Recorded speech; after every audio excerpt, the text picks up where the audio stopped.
This 50-year-old male patient presented with multiple Miller Class II gingival recessions of the right maxilla. Prior to surgery, root sensitivity without periodontal disease was the main problem. The preoperative pocket depth, recession, and recession width of the affected teeth are seen here.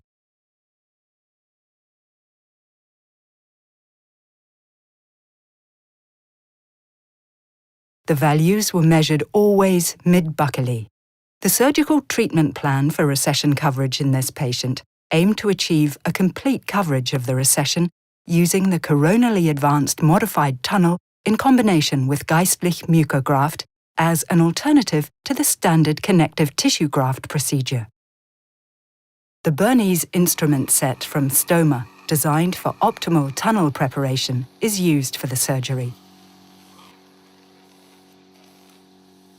Following administration of local anesthesia and application of betamethasone, a corticosteroid used to minimize post-operative swelling, the root surfaces are prepared with a Gracie curette for root planing before any incision is made.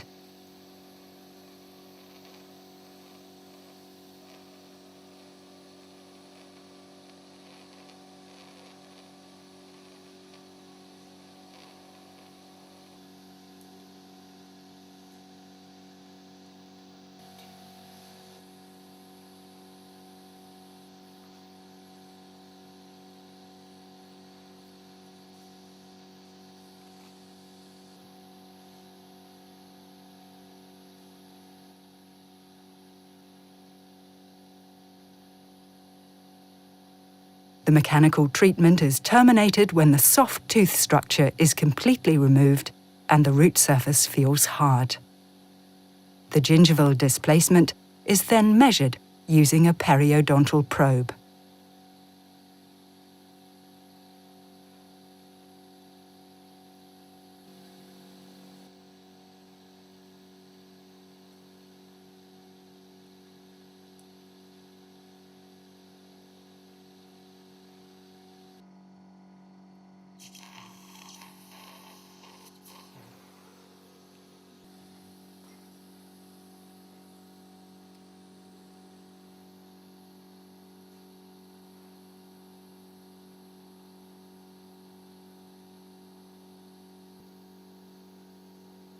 The intrasulcular incision is made with a curved tunneling knife.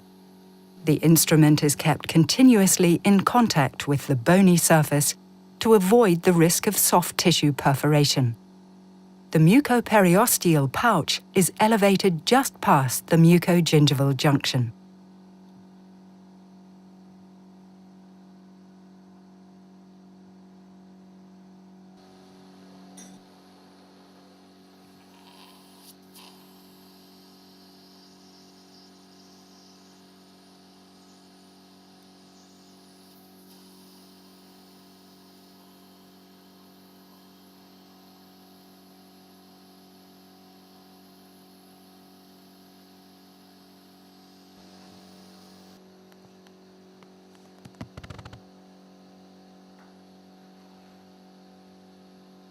After finishing the tunnel preparation, the papillae are elevated from the interdental bone with a papilla elevator.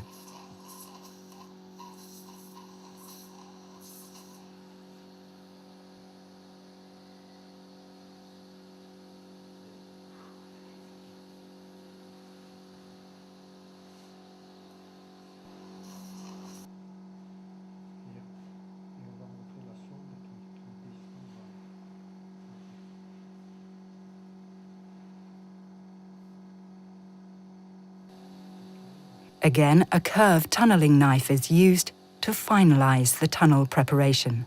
Care must be taken in order to create a deep pouch beyond the mucogingival junction while keeping the tip of the interproximal papilla attached to the teeth below the proximal contact point. The depth of the pouch is measured with the help of the periodontal probes, and the presence of a bony balcony can be assessed.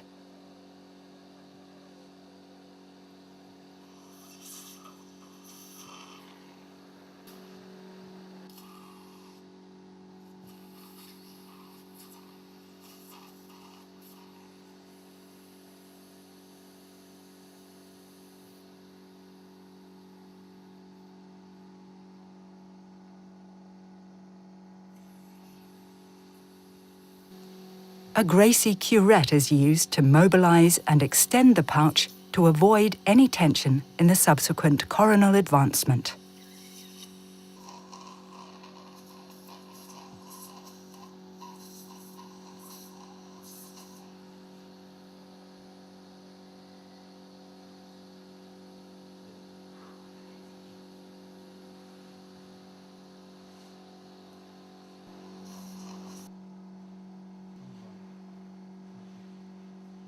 Transversal sounding of the tunnel is performed without detaching the papillae peaks. Geistlich Mucograft is removed from its package, taking care not to compress the matrix. Geistlich Mucograft is a unique 3D collagen matrix designed specifically for soft tissue regeneration as an alternative for autogenous grafts. In this surgery, Geistlich Mucograft is used with the coronally advanced tunnel instead of the connective tissue graft, eliminating the need for harvesting tissue from the patient. The device is measured and cut to a size of 7 mm wide and 30 mm long in dry state.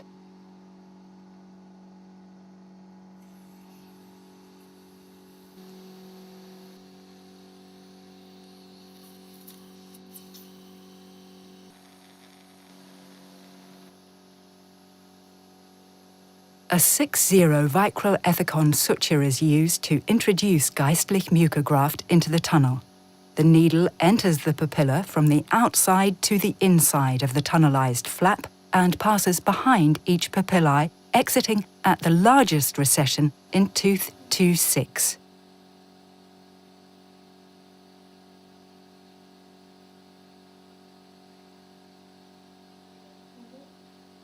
A vertical mattress suture is introduced into the leading edge of the dry, trimmed Geistlich Mucograft in order to slide it under the tunnel.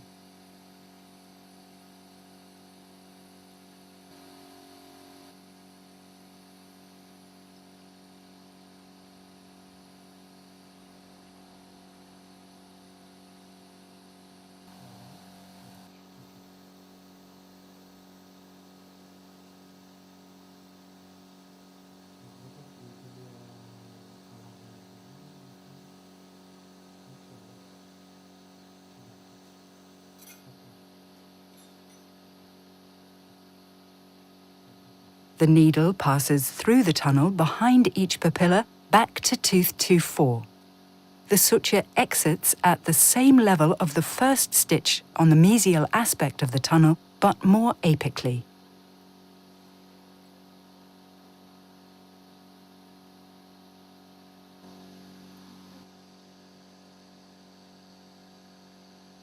The dry Geistlich Mucograft is inserted into the tunnel with a slightly oblique angle, and then gently pulled laterally through the tunnel. The matrix moistens rapidly with the patient's own blood as a result of its marked hydrophilicity.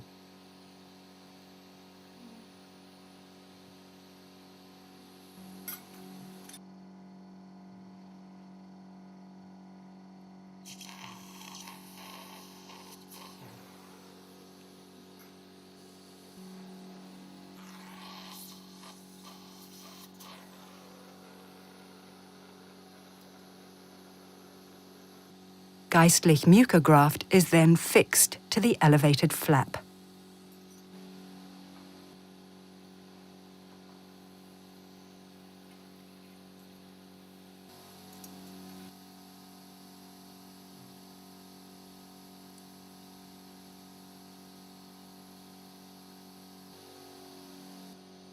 A horizontal mattress suture is placed at the base of the papilla. The suture passes to the palatal aspect, back to the buccal aspect, around the splintered teeth, and is closed over the contact point. Each papilla is fixed with the same procedure. With this suturing technique, the elevated flap is advanced coronally and fixed 1 mm above the cemento-enamel junction. Care must be taken that the Geistlich Mucograft remains completely submerged under the tunnel, and that the flap, together with the matrix, are fully immobilized in a coronally advanced position. Finally, a sling suture is placed at tooth 2-4. For a successful outcome, it's critical that the flap and the matrix are fully immobilized in an adequate coronally advanced position.